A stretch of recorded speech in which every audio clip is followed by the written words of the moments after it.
নমস্কার আপনাদের সবাইকে। সবার প্রথমে আমি আপনাদেরকে রিপাবলিক বাংলার একটা ভিডিও দেখাবো। দেখুন কাকে সরাসরি বলে সাংবাদিক হয়েও পেছনে সাংবাদিকের তকমা লাগিয়ে কিভাবে বিজেপির দালালি এবং বিজেপিকে ভোট দেওয়ার জন্য প্রচার করা যায়। দেখুন আপনারা। তাদের 1200 থেকে বাড়িয়ে 1700। কর্ণাটক সরকার গৃহলক্ষ্মী যোজনায় মাসে 2000 টাকা। কর্ণাটক সরকার 2000। মধ্যপ্রদেশ সরকার লাডলি বাহিনা যোজনা মাসে 1250 টাকা। মহারাষ্ট্র মাঝি লটকি বাহিন যোজনা 1500 টাকা। দেখলেন তো? এবার আমি একটা কথা বলি, রিপাবলিক বাংলা বলছে অমুক রাজ্যে তুমুক রাজ্যে নাকি মহিলাদেরকে এত টাকা করে দিচ্ছে।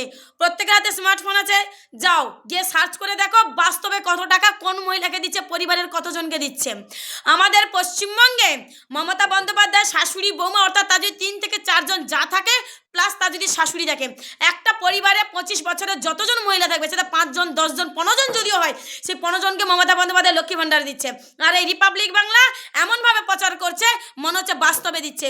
যাও তোমরা গিয়ে সার্চ করে দেখো পরিবার পিছু কতজনকে কত টাকা করে দিচ্ছে, বা যে কথাটা রিপাবলিক বাংলা বলছে এটা বাস্তবে সত্যি কিনা তোমরা গিয়ে। আমি আবার বলছি যে আমরা মিথ্যে দিয়ে প্রচার করি না আর মিথ্যে কথাও বলি না, কারণ আমি জানি বিজেপি শাসিত রাজ্যগুলোতে মমতা বন্দ্যোপাধ্যায় যা যা দিচ্ছে তার এক বিন্দু মাত্র দেয় না। আর দেয় না বলেই শুভেন্দু অধিকারী সুকান্ত অধিকারীদের মতো লোকেরা ধর্ম দিয়ে তাদেরকে ভোট চাইতে হচ্ছে, উন্নয়ন দিয়ে নয়। কারণ বিজেপি কোনো উন্নয়ন করেনি।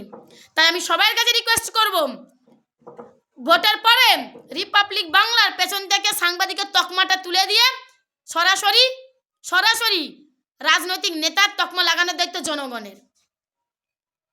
কোথায় দেশের কি পরিস্থিতি, শুল্ক বৃদ্ধি এইসব নিয়ে সাংবাদিকতা করবে তা নয়। দেশটা উচ্ছন্নে গেছে, কোন রাজ্যে কি দিচ্ছে, এই রাজ্যে বিধানসভা ভোটকে কেন্দ্র করে এই রিপাবলিক বাংলা প্রচার করছে। তাই একজন সাধারণ নাগরিকের যা করা উচিত, যে ভাষায় সাংবাদিককে বোঝানো উচিত সেই ভাষায় আশা করি বুঝিয়ে দিও সাংবাদিকতা কাকে বলে।